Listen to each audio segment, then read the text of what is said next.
자, 하나님 말씀을 보겠습니다. 마태복음 16장 13절에서 20절까지. 마태복음 16장 13절에서 20절까지입니다. 우리 한 목소리로 함께 합독하겠습니다. 예수께서 빌립보 가이사랴 지방에 이르러 제자들에게 물어 이르시되 사람들이 인자를 누구라 하느냐? 이르되 더러는 세례 요한, 더러는 엘리야, 어떤 이는 예레미야나 선지자 중에 하나라 하나이다. 이르시되 너희는 나를 누구라 하느냐? 시몬 베드로가 대답하여 이르되 주는 그리스도시요 살아계신 하나님의 아들이시니이다. 예수께서 대답하여 이르시되 바요나 시몬아, 내가 복이 있도다. 이를 내게 알게 한 이는 혈육이 아니요 하늘에 계신 내 아버지시니라. 또 내가 내게 이르노니 너는 베드로라. 내가 이 반석 위에 내 교회를 세우리니 음부의 권세가 이기지 못하리라. 내가 천국 열쇠를 내게 주리니 내가 땅에서 무엇이든지 매면 하늘에서도 맬 것이요 내가 땅에서 무엇이든지 풀면 하늘에서도 풀리리라 하시고, 이에 제자들에게 경고하사 자기가 그리스도인 것을 아무에게도 이르지 말라 하시니라. 아멘. 우리 서로 인사하겠습니다. 당신은 복이 있는 사람입니다. 서로 인사하겠습니다. 반갑습니다. 환영합니다. 축복합니다. 자, 온라인으로 예배하시는 분들 몇 명이 예배하시는지 모르겠지만 여러분 또한 진심으로 사랑하고 축복하고 오늘 예배할 수 있음이 우리 모두에게 큰 기쁨이고 하나님께 영광이 될 줄로 믿습니다. 자, 오늘은 마태복음 두 번째 시간입니다. 이제 오늘로서 마태복음을 마치고 다음 주에는 마가복음을 공부를 할 수 있도록 하겠습니다.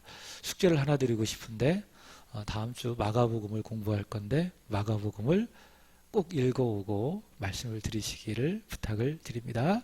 아셨죠? 제가 여쭤볼 거예요. 숙제하셨습니까? 마가복음은 16장밖에는 되지 않습니다. 그래서 하루에 적게는 2장, 많게는 3장 정도만 읽으면 일주일 동안 마가복음을 다 읽을 수가 있습니다. 다음 주까지 숙제 꼭 해 오시기를 부탁을 드립니다.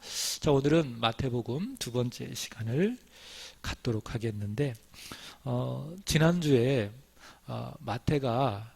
마태복음의 저자는 누구라고 이야기했죠? 마태. 그리고 마태복음의 예수님을 바라보는 관점은 왕으로 오신 예수님이라고 하는 것입니다. 이것을 우리가 잊지 말아야 하는데, 마태가 이 마태복음을 기록한 시기가 대략 주후 110년경이라고 말씀을 드렸습니다. 예수님께서 태어나신 지 약 110년경에 마태는 세리장이었죠. 예수님의 행적을 살피고 조사하고 또 기록한 것을 토대로 이 마태복음을 기록했는데, 마태가 이 성경을 기록했을 때에는 2가지 상황이 있다고 말씀을 드렸어요. 첫 번째로는 그 당시 그리스도인들은 누구인가 하면 예수를 그리스도로 믿는 사람들을 그리스도인, 예수를 믿는 사람, 그렇게 이야기했습니다. 근데 당시 유대인들은 예수님을 그리스도로 믿었느냐? 물론 믿은 사람도 있지만 믿지 않는 사람들이 대부분이었습니다. 그래서 이 구약을 잘 알고 있다라고 하는 이 유대인들이 예수를 그리스도로 믿는 사람들을 핍박하는 상황이었죠.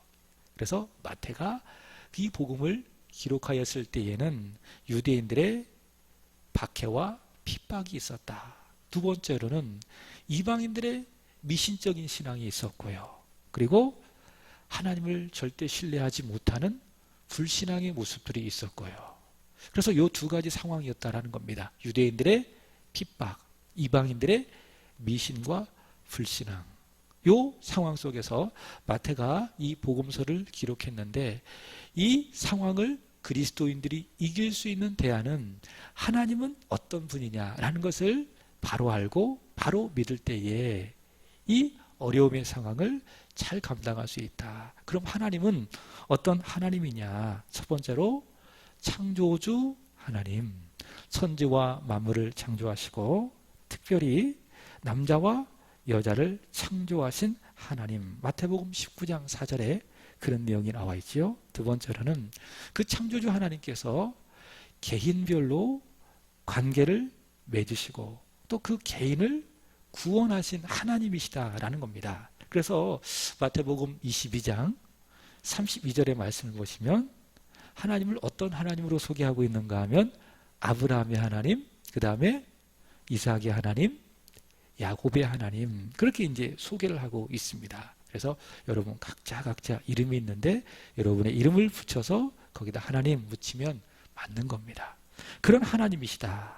두 번째로는 그런 믿는 사람들로 이루어진 공동체, 이것을 다른 말로 말한다면 교회라고 이야기하는데 교회의 하나님이시다. 공동체의 하나님이시다. 개인의 하나님도 되시지만 공동체의 하나님이시다. 마태복음 18장 20절에 그런 내용이 나와 있지요.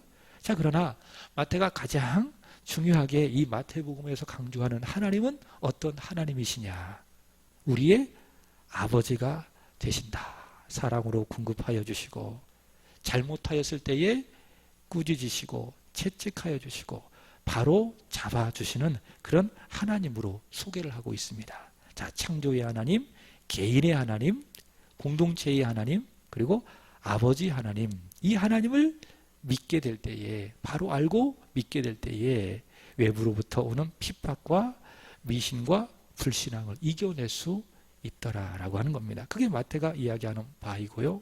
오늘 이어지는 내용도 마찬가지입니다. 예수님이 어떤 분인지 바로 알아야 된다. 그리고 교회가 뭔지, 천국이 뭔지를 바로 알아야 된다라는 것들을 마태가 말씀해주고 있습니다. 자, 첫 번째로는 마태는 예수님을 누구로 소개하고 있는가 하면 따라서 해볼까요? 예수님은 그리스도이십니다. 자, 우리 옆에 분들하고 말하세요. 예수님은 그리스도이십니다. 제가 이제 굉장히 천천히 이야기하려고 그래요. 제 말이 빠르다라고 이렇게 여기시는 분들이 많이 있어서 제가 이제 하다가 보면 빨라질 수가 있는데 그래도 좀 천천히 하려고 노력을 할 수 있도록 하겠습니다. 자, 예수님, 그분은 누구시라고요? 그리스도이시다. 여러분, 그리스도라고 하는 것은 그리스 말, 헬라 말로 그리스도, 이것을 히브리어로 말하면 메시아, 이렇게 이야기합니다. 그러니까 히브리어로 메시아, 헬라 말로 그리스도라고 이야기하는데 이것은 문자적인 뜻으로는 거기 제가 써놨죠? 어떤 뜻을 가지고 있습니까?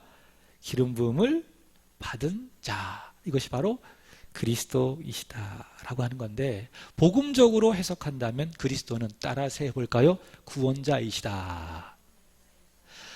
사람을 죄로부터 구원할 구원자, 그분이 누구시라고요? 그리스도이시다라고 하는 거예요. 그래서 구약 성경은 몇 권이죠? 창세기부터 말라기까지 39권. 이 39권은 전능하신 하나님께서 우리를 죄로부터 구원하시기 위해서 그리스도를 보내시겠다고 약속하시는 내용이 구약 창세기부터 말라기까지 39권 안에 포함되어 있습니다. 그래서 구약은 그리스도에 대한 약속입니다. 그럼 신약은 몇 권이죠? 마태복음부터 요한계시록까지 총 27권. 그래서 성경은 총 66권인데 그럼 신약은 뭐냐? 하나님께서 구약 성경을 통해서 약속하신 그리스도가 바로 누구시다? 예수님이시다 라는 것을 말해주고 있는 것이 바로 신약 성경이라고 할 수 있습니다. 마태복음이 이 관점을 유지하고 있는 거예요. 구약의 기름 부음 받은 자, 메시아, 그리스도를 하나님께서 약속하셨는데 그분이 바로 예수님이시다라고 하는 거예요. 자, 이것을 마태는 예수님의 출생을 통해서 또 출생 이후에 예수님의 활동을 통해서 또 활동을 다 마치시고 당하시는 순환, 다시 말해 고난을 통해서 예수님의 그리스도 되심을 말하고 있습니다. 그래서 예수님의 출생을 보면 아, 그리스도로구나. 예수님의 활동하시는 걸 보면 아, 예수님은 그리스도이시로구나. 예수님께서 순환 받으시는 모습을 보면 아, 예수님은 그리스도이시로구나. 이렇게 누구나 이 성경을 읽으며 알 수 있다. 믿을 수 있다 그 말이죠. 자, 출생을 보도록 하겠습니다. 마태복음 1장 18절 읽어보겠습니다. 시작. 예수 그리스도의 나심은 이러하니라. 그의 어머니 마리아가 요셉과 약혼하고 동거하기 전에 성령으로 잉태된 것이 나타났더니. 자, 그리스도는 구원자라고 이야기했습니다.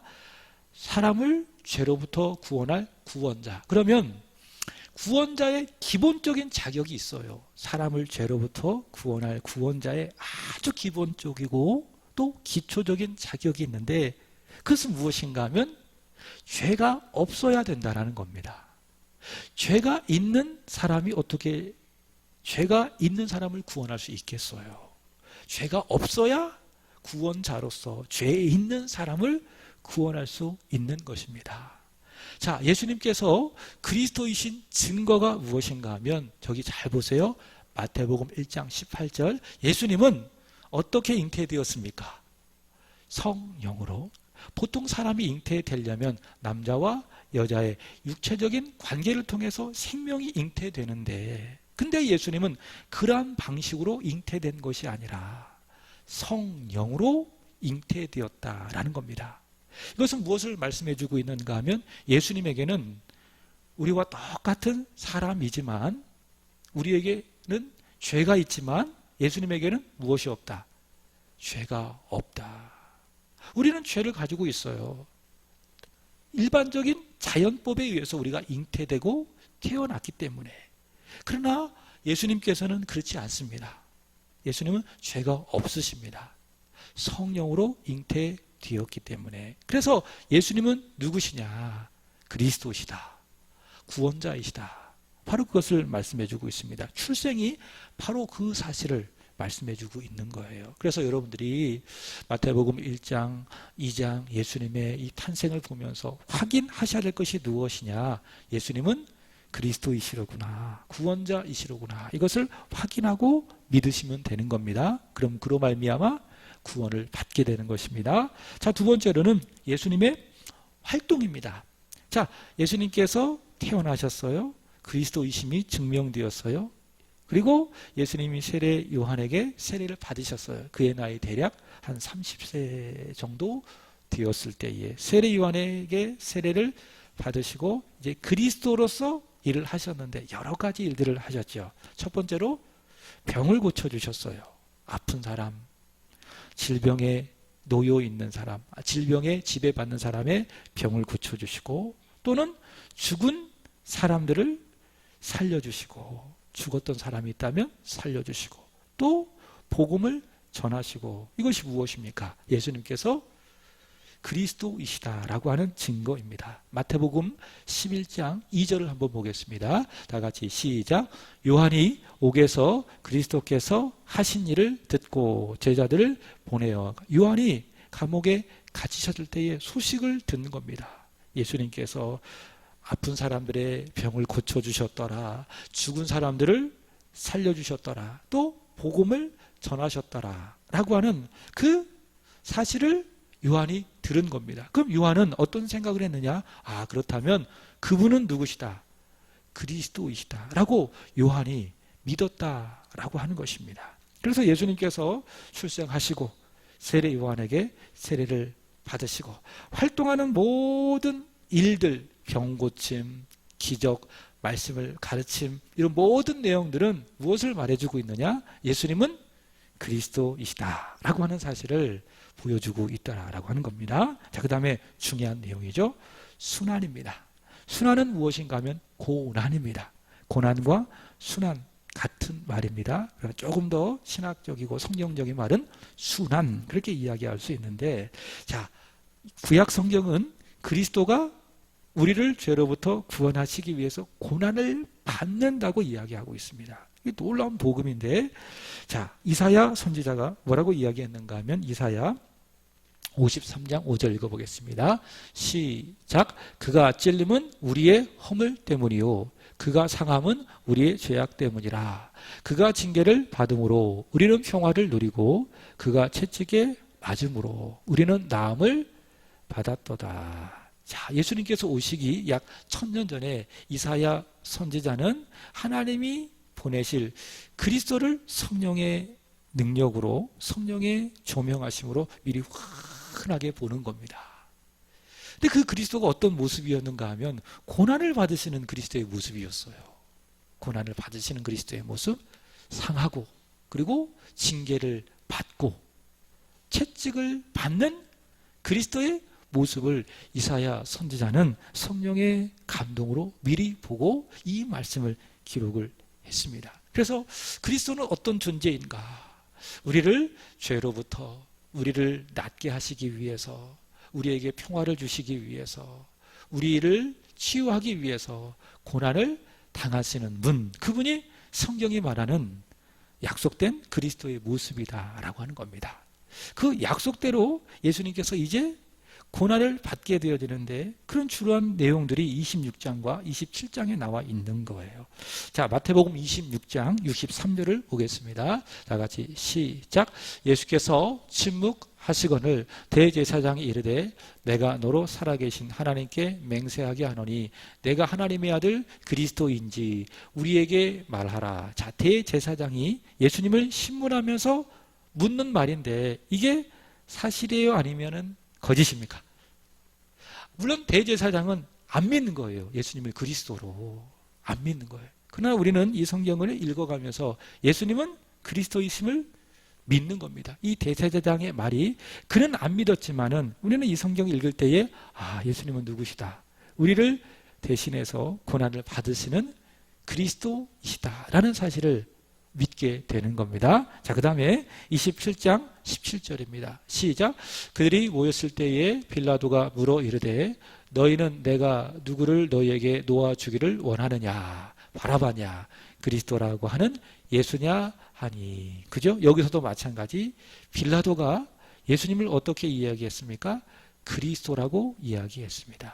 예수님은 고난받는, 선지자 이사야의 예언대로 우리를 대신해서 고통받는, 고난받는, 순환받는 그리스도로 말하고 있는 것을 볼 수가 있습니다. 자, 이렇게 예수님께서는 출생의 모습을 통해서 또 활동하시는 모습을 통해서 우리를 대신해서 고난받으시는 모습을 통해서 예수님은 누구시다? 그리스도이시다 라는 사실을 마태는 말씀해 주고 있습니다. 자, 두 번째로는 마태는 예수님을 아브라함과 다윗의 자손으로 소개를 하고 있습니다. 마태복음 1장 1절 읽어보겠습니다. 시작. 아브라함과 다윗의 자손 예수 그리스도의 계보라. 자, 예수님은 누구의 자손? 첫 번째 아브라함의 자손, 두 번째로는 다윗의 자손, 그렇게 이야기하고 있습니다. 자, 아브라함의 자손이래요. 첫 번째로 창세기 12장 3절 하나님께서 아브라함을 부르실 때에 아브라함에게 하신 약속이 있어요. 읽어보겠습니다. 시작. 너를 축복하는 자에게는 내가 복을 내리고 너를 저주하는 자에게는 내가 저주하리니 땅의 모든 족속이 너로 말미암아 복을 얻을 것이라 하신지라. 자, 이것은 1차적으로 아브라함을 통하여 또 아브라함의 후손을 통하여 땅의 모든 족속들이 복을 얻을 것이라 그렇게 이야기하고 있습니다. 참고적으로 말한다면 복이라고 하는 말은 여러분 잘 이해하셔야 돼요. 성경에 말하는 복은 뭐냐? 보통 사람들이 생각하는 것처럼 많은 재물을 모으고 또 좋은 높은 명예를 얻고 몸과 마음이 아프지 않는 근심이 없는 행복한 그런 상태를 복이라고 말하느냐? 아닙니다.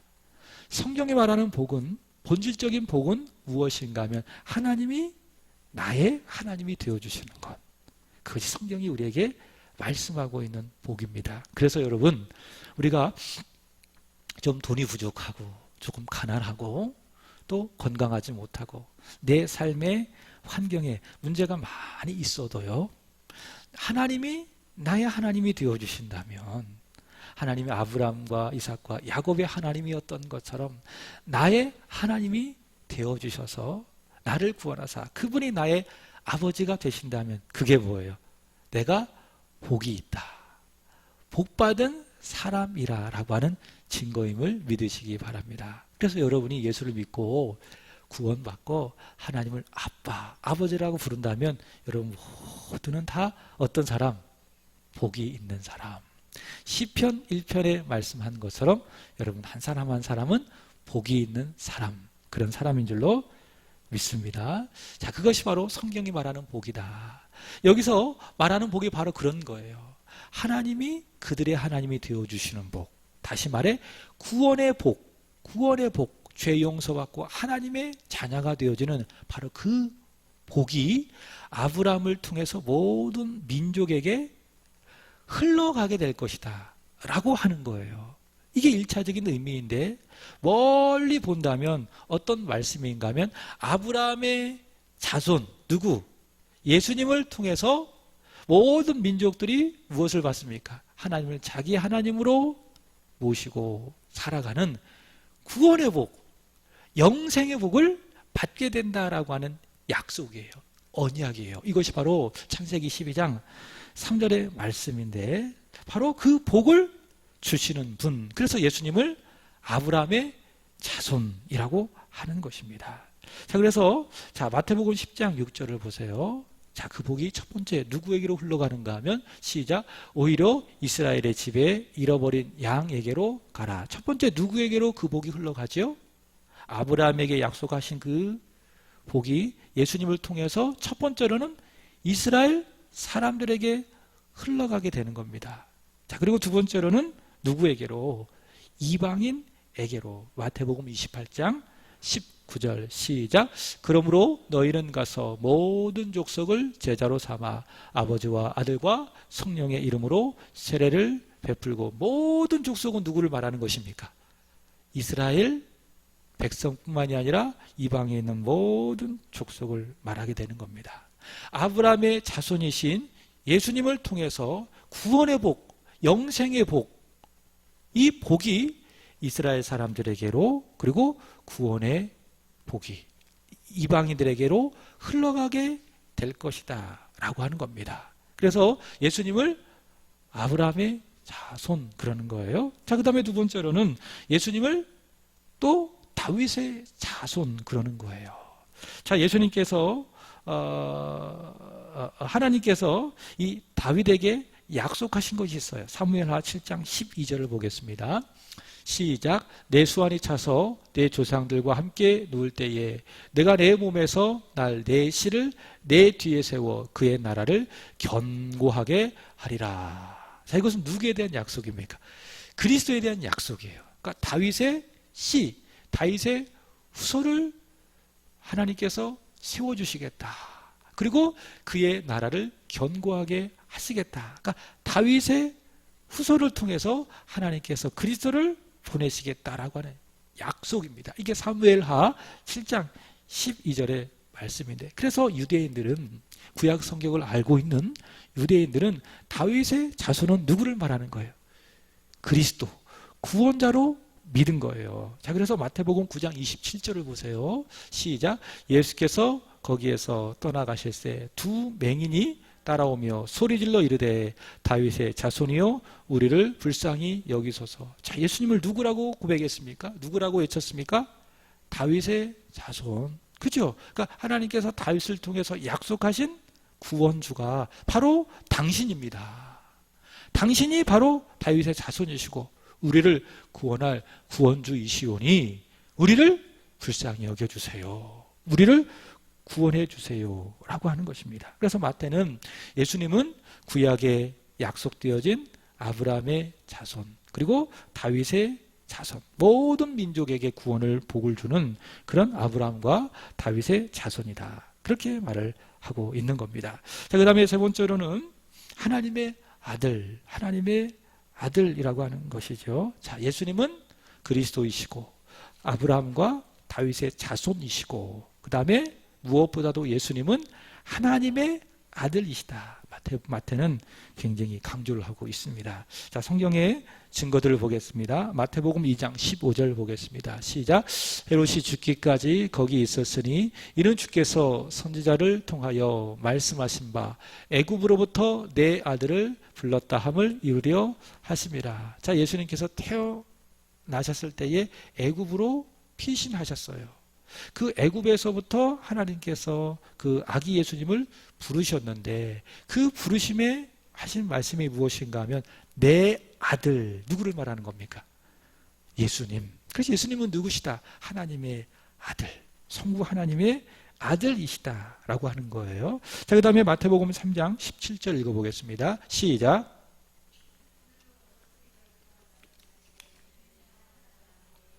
아들이요 내 기뻐하는 자라 하시니라. 자, 이 말씀은 예수님께서 세례 요한에게 세례를 받으실 때에 하늘의 문이 열리고 성령이 비둘기같이 임하시며 예수님께서 하늘로부터 하나님 아버지에게서부터 들었던 말씀인데 뭐라고 이야기했습니까? 이는 내 사랑하는 아들이다. 그 예수님은 누구시다? 하나님의 아들이시다. 마태복음 16장 16절, 또 베드로의 신앙 고백에서도 마찬가지죠. 시작. 시몬 베드로가 대답하여 이르되 주는 그리스도시요 살아계신 하나님의 아들이십니다. 예수님은 누구시라고요? 하나님의 아들이시다. 또 마태복음 17장 5절 시작. 말할 때에 후련히 빛난 구름이 그들을 덮음에 구름 속에서 소리가 나서 이르시되 이는 내 사랑하는 아들이요 내 기뻐하는 자니 너희는 그의 말을 들으라 하시는지라. 여기서도 뭐라고 이야기하고 있어요? 예수님은 하나님의 아들이시다 라고 하는 거예요. 자, 정리해 봅니다. 마태가 전하는 예수님은 어떤 분이시냐? 첫 번째, 그리스도이시다. 두 번째로는 아브라함과 다윗의 자손이시다. 세 번째로는 하나님의 아들이시다. 여러분 집에 가셔서 한번 성경을 잘 찾아가면서 이런 내용들을 확인하고 정리하시면 여러분 좋겠습니다. 자, 그 다음에 두 번째로는 자 보세요. 교회입니다. 오늘 본문의 말씀이기도 한데 하나님을 아버지라고 부르고 하나님을 예수님의 그 믿는 믿음 안에서 아버지 이렇게 부르고요. 그리고 예수님을 그리스도로 살아계신 하나님의 아들로 알고 믿고 고백하는 공동체가 뭐예요? 그것이 바로 교회라고 하는 거예요. 따라서 볼까요? 교회는 사람이다. 교회는 건물이 아니라 무엇입니까? 사람이다. 예수 믿는 사람의 공동체. 이것이 바로 교회이다. 조금 더 덧붙인다면 전능하신 하나님을 아빠, 아버지라고 부르고 또 그 아들 예수 그리스도를 그리스도라고 부르는 믿음의 공동체. 그것이 바로 무엇이라고요? 교회이다 라고 하는 것입니다. 마태복음 16장 16절 보겠습니다. 시작. 시몬 베드로가 대답하여 이르되 주는 그리스도시요 살아계신 하나님의 아들이십니다. 자, 사람들이 나를 누구라 하느냐? 예수님께서 제자들에게 물으셨어요. 그랬더니 어떤 사람들은 말하기를 더러는 세례 요한이라고 하기도 하고 더러는 구약의 예레미야와 같은 훌륭한 선지자, 또 엘리야라고 이야기도 하고 이렇게 합니다. 그러자 예수님께서 제자들을 향하여 그래 사람들이 그렇게 나를 엘리야나 예레미야나 세례 요한 같은 그런 위대한 선지자로 생각한다면 너희는 나를 누구라고 하느냐? 그렇게 묻는 겁니다. 그러자 베드로가 제자들을 대표해서 예수님께 신앙을 고백하는 겁니다. 주는 그리스도시며 살아계신 하나님의 아들이십니다. 자, 이렇게 했더니 18절 예수님께서 이렇게 말씀하셨습니다. 읽어보겠습니다. 시작. 또 내가 내게 이르노니 너는 베드로라. 내가 이 반석 위에 내 교회를 세우리니 음부의 권세가 이기지 못하리라. 자, 이 반석이라고 하는 말을 여러분 잘 기억하시기 바랍니다. 반석. 이 반석이 뭐냐? 반석이 뭐냐? 두 가지 해석이 있어요. 두 가지 해석. 첫 번째로는 천주교의 해석입니다. 천주교의 해석입니다. 그래서 천주교의 제도가 나오게 되는데 천주교는요 로만 카톨릭이라고 이야기하죠. 천주교회는 이 반석을 베드로라고 보는 겁니다. 베드로라고 하는 인물로 보는 겁니다. 그죠? 그래서 이 베드로의 후예들이 누구예요? 피터, 교황입니다. 교황. 그래서 교회의 반석, 교회의 머리는 누구라는 거예요? 베드로, 교황이라는 거예요. 그게 로만 카톨릭의 반석에 대한 해석인 겁니다. 그래서 교회의 머리, 실질적인 수장은 누구예요? 교황이에요. 그래서 교황의 말에 따라서 교회가 이리저리 움직이기도 하고 교황의 성경의 해석이 그게 진리가 되는 것이고 그러니까 성경 말씀보다, 성경의 권위보다 누가? 교황의 권위가 더 우위에 있게 되는 것입니다. 근데 여러분, 교회가요, 교회의 머리가, 교회의 주인이 사람이 되잖아요. 그때부터 교회는 부패하는 거예요. 타락하는 거예요. 그러니까 중세시대 때 교회가 부패하고 타락하고 변질될 수밖에 없었던 원인이 무엇인가 하면 이 반석을 베드로로 이해해서 교회의 주인을 교황으로 삼았기 때문에 교회는 그 시대에 타락할 수밖에 없어요.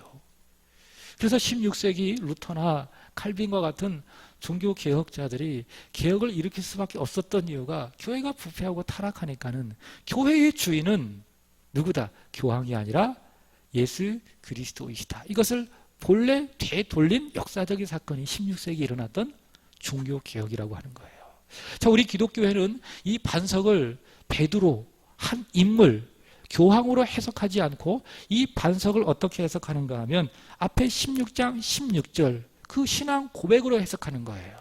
그것이 무엇입니까? 주는 그리스도시고 살아계신 하나님의 아들이십니다. 이것이 무엇입니까?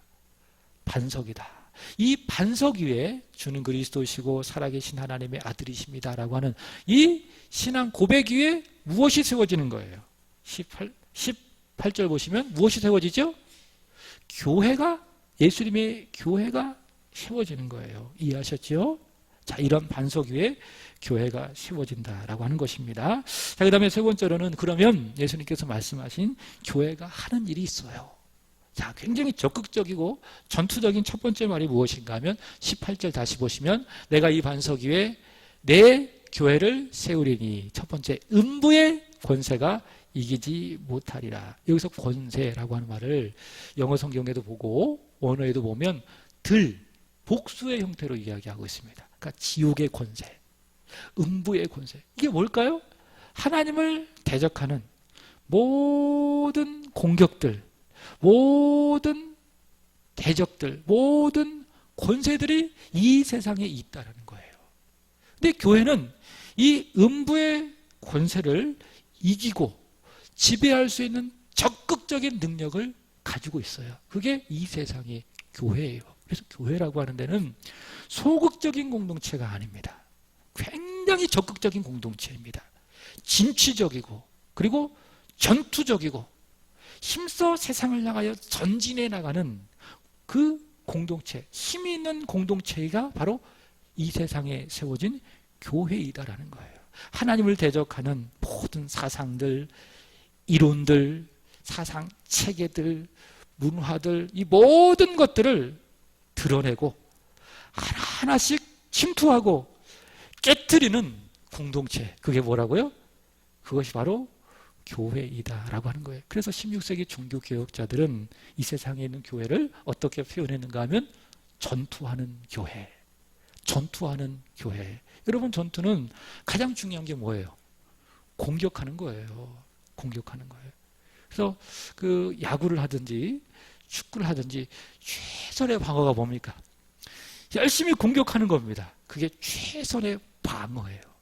교회도 마찬가지라는 거예요. 교회는 전투적인 성격, 매우 공격적인 성격으로 이 세상에 존재하고 있다. 음부의 권세를 하나씩 하나씩 확인하고 드러내고 깨트리는 그런 능력과 권세를 가진 데가 어디다? 바로 교회이다 라고 하는 겁니다. 아멘이시죠? 우리 세안교회가 음부의 권세를 이기는 이런 교회가 되기를 축복합니다. 두 번째로는 교회는 뭐냐? 천국의 모습을 보여주는 공동체예요. 19절 보겠습니다. 시작. 내가 천국 열쇠를 내게 주리니 내가 땅에서 무엇이든지 매면 하늘에서도 매일 것이요 내가 땅에서 무엇이든지 풀면 하늘에서도 풀리리라. 자, 보세요. 내가 천국 열쇠를 누구에게? 교회에게 준다. 주는 그리스도시요 살아계신 하나님의 아들이라고 믿고 고백하는 교회 공동체에게 천국의 열쇠를 주겠대요. 그래서 교회가 천국의 열쇠를 가지고 있는 거예요. 그러니까 교회 외에 천국 열쇠가 갖는 곳은 그 어느 곳도 없습니다. 그래서 교회가 이 세상 속에서 천국의 열쇠를 다 가지고 짤깍하고 열어가지고 이 세상 속에서 무엇을 보여줘요? 천국을 보여주는 곳, 그것이 바로 무엇이다? 그것이 바로 교회이다라고 하는 겁니다. 그것이 바로 교회라고 하는 거예요. 그래서 교회가 아니면 사람들은 천국에 대해서 알 수 있을까요? 없을까요? 없습니다. 방법이 없어요. 교회가 천국이 무엇인지를 알려주고 보여주지 않는다면 세상은 천국을 알 대안이 절대로 없는 겁니다. 교회만이 유일하게 천국의 열쇠를 가지고 있는 공동체이기 때문에 그렇다라고 하는 겁니다. 자, 그러면 교회가 이 세상 속에서 보여주는 천국은 뭐냐? 이 마태복음의 굉장히 중요한 그런 주제 중에 하나가 이 천국에 관한 그런 내용인데, 여러분 마태는요 하나님의 나라라고 하는 말을 안 씁니다.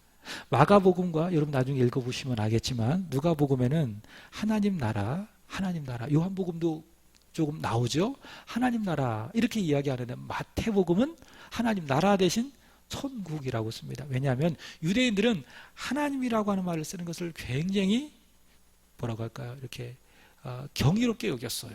그래서 성경을 쭉 기록하다가도 하나님 또는 하나님의 고유한 이름이 여호와죠. 여호와라고 하는 이름이 탁 나오면 점을 탁 찍고 넘어가거나 아니면은 그것을 탁 기록하기 전에 목욕을 탁 하고 와서 그것을 쓴다거나 그만큼 하나님의 이름에 대해서 매우 존귀하게 여겼습니다. 그래서 이 마태복음은 이 첫 번째로 읽는 대상이 유대인이기 때문에 마태는 그들을 배려해서 하나님 나라 이렇게 이야기하지 않냐고 하나님이 계신 곳이 하늘이다 라고 해서 뭐라고 이야기하죠? 하늘나라. 이것을 우리말로 말한다면 천국이라고 이야기했습니다. 그러면 마태가 말하는 천국은 뭐냐?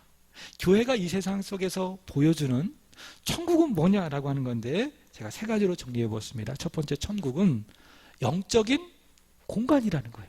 영적인 공간. 마태복음 4장 17절 읽어보겠습니다. 시작.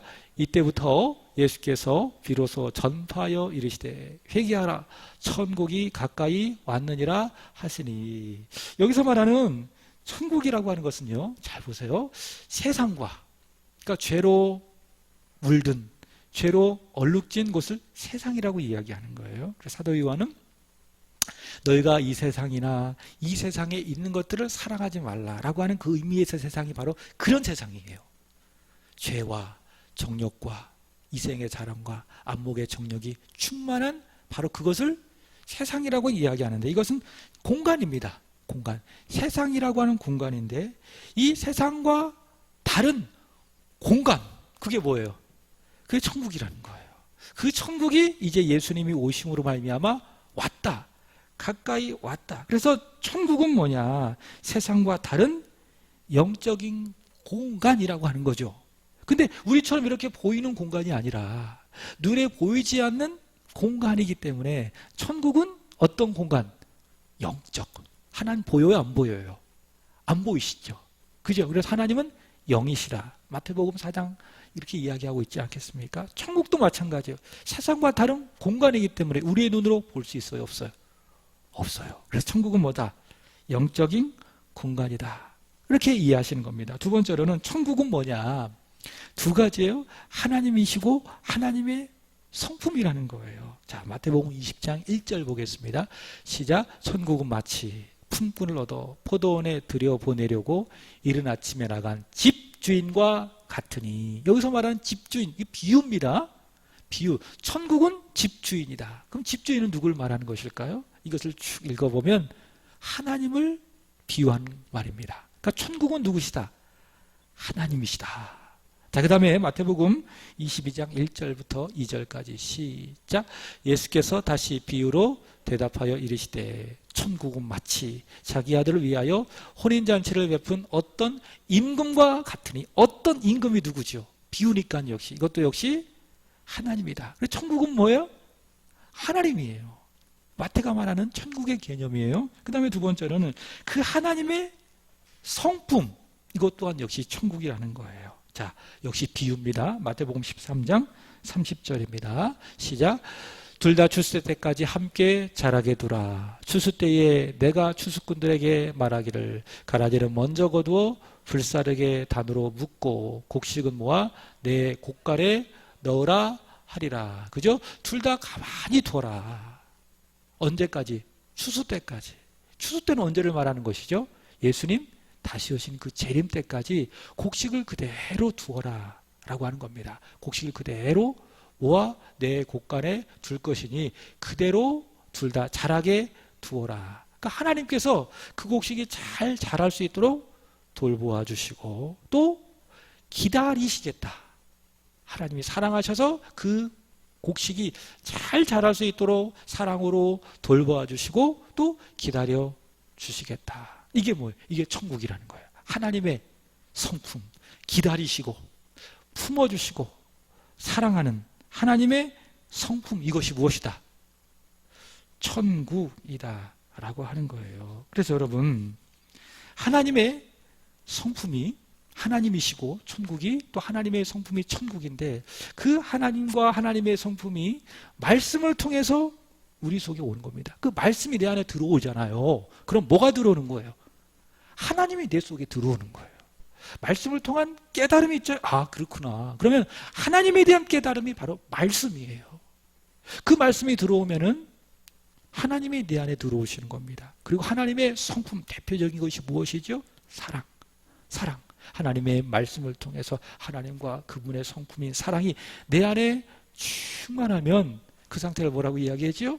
심령 천국이라고 이야기하고, 가정 가운데에 하나님의 말씀을 통해서 하나님과 그분의 말씀이 충만하면 그걸 뭐라고 이야기하죠?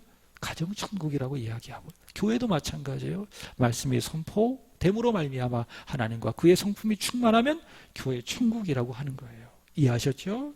자, 그래서 거기 세 번째 보면 이렇게 정리했습니다. 읽어보겠습니다. 시작. 천국은 하나님 자신이며 하나님의 성품이 표현되는 영적인 공간이다. 이것이 바로 무엇이라고요? 마태가 말하는 천국. 그래서 우리가 흔히 천국을 생각할 때에 내가 죽어서 가는 것, 그것도 맞아요. 그러나 마태복음을 읽어보면 아, 천국은 이렇다라고 하는 것입니다. 근데 그 천국을 세상은 알아요, 몰라요? 모르죠. 근데 우리는 알아요, 몰라요? 알잖아요.